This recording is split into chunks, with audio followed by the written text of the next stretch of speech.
देख रहे हैं हिमाचल न्यूज 24/7। नमस्कार, स्वागत है आपका हिमाचल न्यूज 24/7 में। मैं हूं आपके साथ जितेंद्र पंकज शर्मा।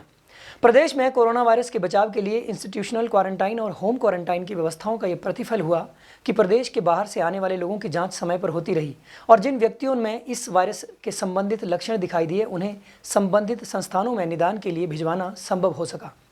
हिमाचल प्रदेश के पुलिस महानिदेशक सीताराम मरडी ने अपने प्रदेशवासियों के नाम दैनिक संदेश में जानकारी देते हुए बताया कि वर्तमान में कोविड-19 के मामलों के बढ़ जाने के कारण अत्यंत सतर्क, सजग व सचेत रहने की आवश्यकता है।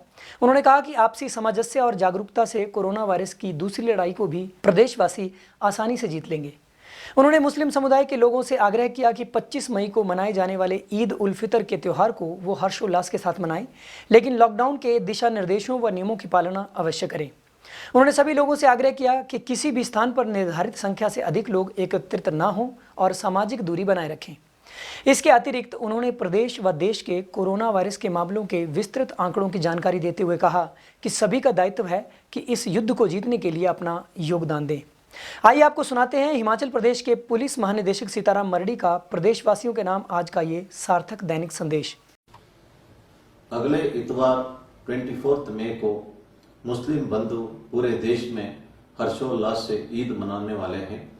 इस अवसर पर मैं उन्हें शुभकामनाएं देता हूं और ये भी कहता हूं कि ईद मनाते वक्त भारत सरकार का निर्देशों का पालना करें, एक ही जगह एकत्रित ना हो और लॉकडाउन का तमाम नॉर्म्स और कोविड-19 के लिए जो प्रिकॉशन आवश्यक है उसको भी ले ले और साथ में हर्षोल्लास से ईद मनाएं। हिमाचल प्रदेश में इस वक्त कोविड-19 के 126 केसेस हुए हैं और इस वक्त 68 केसेस एक्टिव है। देश भर में कुल मिला के 1,12,000 केसेस हुए हैं और 3,435 लोगों की मृत्यु हुई है। लेकिन इसमें एक ही चीज देखने को मिलता है कि लगातार जो रिकवरी परसेंटेज बढ़ते बढ़ते अब 40% हुआ है। लेकिन हमें बहुत ही ज्यादा सतर्क रहने की आवश्यकता है। हिमाचल प्रदेश में अधिकतर केसेस इसलिए बढ़ा है कि जो लोग बाहर राज्यों से हिमाचल आए हैं वे कैरियर बन के आए हैं। लेकिन सतर्कता से हम ये दूसरा बैटल भी जीत सकते हैं। माननीय मुख्यमंत्री महोदय जी ने प्रधानों से डायरेक्ट वीसी द्वारा बात की है और प्रधानों में तथा गांव वालों में एक सतर्कता हमें इस वजह से देखने को मिल रहा है। फिर भी इक्का दुक्का केसेस हो रहे हैं जो होम क्वारंटाइन वायलेशंस का या हेल्थ वर्कर्स के ऊपर हमले का, इस पर हम सख्ती से कार्रवाई कर रहे हैं। अमेरिका के मैरीलैंड में जब लॉकडाउन लिफ्ट किया गया तो एकदम केसेस बढ़ गए हैं। इसलिए लॉकडाउन का रिलैक्सेशन का ये मतलब नहीं है कि सतर्कता का रिलैक्सेशन है। लॉकडाउन का रिलैक्सेशन का मतलब है और ज्यादा संयम हमें बरतना चाहिए और ज्यादा हमें सतर्क रहना चाहिए। ऑनलाइन फ्रॉड के केसेस इस वक्त बढ़ रहे हैं और इनकम टैक्स बेनिफिट के नाम पे लिंक्स भेज रहे हैं। मेरे अनुरोध है, जो आप डोनेशन देना चाहते हैं पीएम केयर में या सीएम कोविड फंड पे ही डोनेट करें और इनकम टैक्स के लिए बेनिफिट के लिए किसी तरह का लिंक खोलने की आवश्यकता नहीं है। आपको सीधा इनकम टैक्स बेनिफिट मिल सकता है। मैंने पहले कहा था आयुर्वेद दवाई शमशम वाटी या होम्योपैथिक दवाई आर्सेनिक एल्बम 30 पोटेंशियल जो कोविड-19 के लिए रोग निरोधक साबित हो सकता है, ये बात आयुष मंत्रालय का कहना है। और आर्सेनिक एल्बम का 5 टैबलेट 3 दिन तक लेने से रोग निरोधक का काम ये कर सकता है। लेकिन मेरे अनुरोध है, आयुर्वेद डॉक्टर या होम्योपैथी डॉक्टर का कंसल्टेशन के उपरांत ही ये कदम उठाए। कुछ एक अच्छी बातें भी हमें देखने को मिला है। त्योग में एक युवक ने जब एक माइग्रेंट लेबरर का मदर की डेथ हुई, उसने अपने गाड़ी में उस लेबरर को बिहार के सीतामढ़ी जगह पर ले जाके वापस आया और अपना गाड़ी पर ही क्वारंटाइन में रह रहा है। इस तरह का हमदर्दी दिखाने वाले अच्छे लोग भी हैं। अधिकतर लोग जो क्वारंटाइन का नॉर्म्स, सोशल डिस्टेंसिंग का नॉर्म, लॉकडाउन का नॉर्म्स का पालना कर रहे हैं, मैं सब लोगों को धन्यवाद करना चाहता हूं। जो लोग वायलेट करते हैं उनके बारे में जिनको भी जानकारी है वे पुलिस को 9459 नंबर पे डायल करके सूचित कर सकते हैं। हम किसी को अच्छा करें या बुरा करें ये हमें ही वापस आता है, इसलिए मैं पुलिस वालों को हमेशा कहता हूं लोगों का भला करते रहे।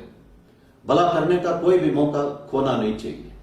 मैं ये भी कहता हूं कि जब हम सड़क पे खड़े होते हैं, अगर हमारे सामने एक्सीडेंट होता है, हमारा प्रायोरिटी होना चाहिए कि जान बचाने के लिए, और इंजर्ड को हॉस्पिटल ले जाना पड़ा जरूरी है।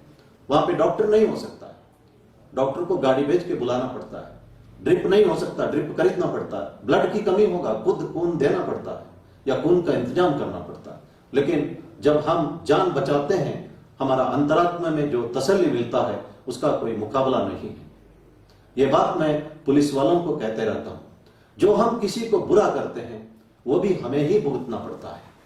भगवान सत्य साई बाबा कहते हैं जो कर्ज हो या द्वेष हो या किसी तरह का क्राइम हो, कोई भी करता है उसको भुगतना ही होगा।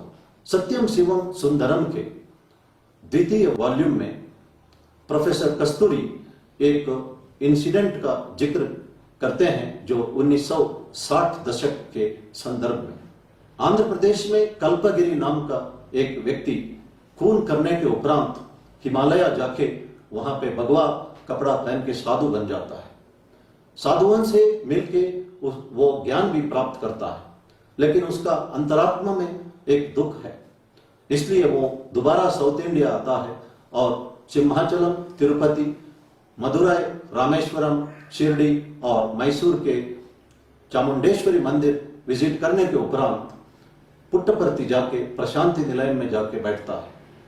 भगवान सत्य साई बाबा उन्हें इंटरव्यू के लिए बुलाते हैं और सीधा कहते हैं कि एक खूनी को भगवा वस्त्र शोभा नहीं देता। वे दूसरा कपड़ा देते हैं और पैसा भी देते हैं और कहते हैं कि सीधा पुलिस स्टेशन जाओ और अपना जुर्म कबूल लो। कल्पागिरी कांपते हुए कहता है कि मुझे फांसी की सजा होगी। बाबा स्माइलिंगली कहते हैं कि तुम्हारे गले में फांसी की रस्सी नहीं, मेरे दिया हुआ जपमाला होगा जब तुम अपना सजा भुगत के आओगे। कल्पागिरी पुलिस स्टेशन जाता है। पुलिस स्टेशन के लोगों को पता नहीं है ये कई साल पहले का वारदात है। वो आश्चर्यचकित होते हैं। अदालत में कल्पागिरी अपना जुर्म को कबूलता है, उसे फांसी की सजा दी जाती है। तत्कालीन भारत के राष्ट्रपति महोदय जी ने ये फांसी की सजा को कम्यूट करते हैं लाइफ इम्प्रिजनमेंट, और कल्पागिरी राजमुंद्री के जेल में भजन करते करते भजन में लीन हो जाता है। जेल के अंदर एक डिवाइन एटमॉस्फेयर की वजह से जेलर 14 साल के उपरांत भी कल्पागिरी का रिहाई का रिकमेंडेशन नहीं करता। लेकिन बिना रिकमेंडेशन के उस वक्त आंध्र प्रदेश सरकार ने उसे रिहा करते हैं और वो प्रशांति निलय में जाके बाबा स्वयं उन्हें जपमाला पहनाते हैं। ये एक सत्य घटना है। इसीलिए जो कर्ज हो या द्वेष हो या अपराध हो, हमें भुगतना ही होगा।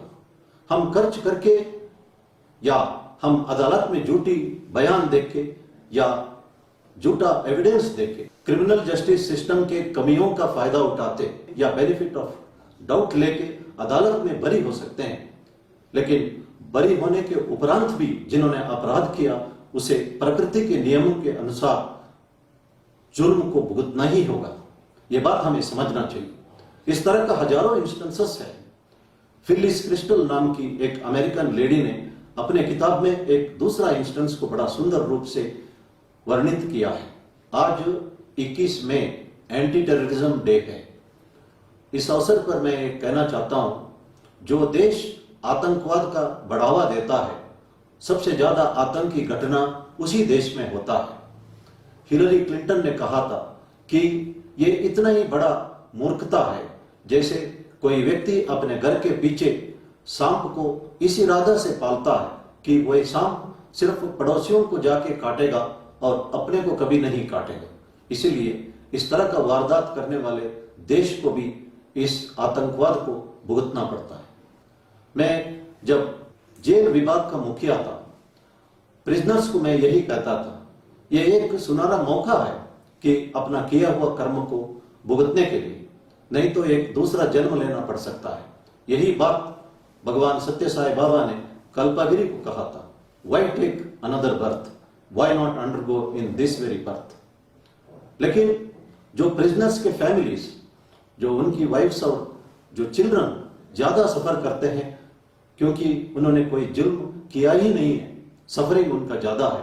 इसको मद्देनजर रखते मैंने कई जेलों में ये शुरू किया है कि आधा सजा काटने के उपरांत जो प्रिजनर्स बाहर जाके नौकरी करके अपने फैमिलीज को सपोर्ट करें। जो कर्म से भगवान भी बंधित हो जाता है।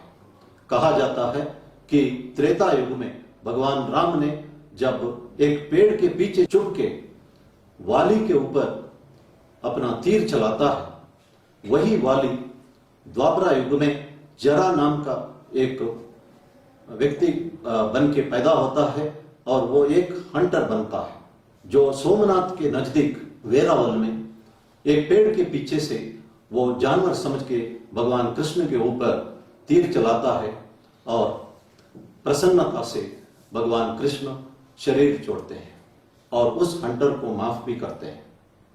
आदि शंकराचार्य जी कहते हैं, पुनरपि जननम पुनरपि मरणम पुनरपि जननी जठरे शयनम यह संसारे बहुदुष्टारे कृपया पारे पाहि मुरारे। भगवान ही इस cycle of birth and death और जो कर्म का बंधन से हमें छुड़ा सकता है, इसलिए भगवान से प्रार्थना करते रहना चाहिए। हिंदुस्तान के लोगों में धर्म का असर है, इसी कारण से लाखों लोग जो है इस वक्त एक दूसरे का मदद करते हैं, असहाय लोगों का सेवा करते हैं। हिंदुस्तान के लोग, जैसे प्रधानमंत्री जी ने कहा, कभी थकने वाले नहीं, कभी टूटने वाले नहीं और कभी हारने वाले नहीं। मैं ये कहना चाहता हूं, when we help others we are helping ourselves. धन्यवाद। जय हिंद। हिमाचल न्यूज 24/7 के लिए ब्यूरो रिपोर्ट।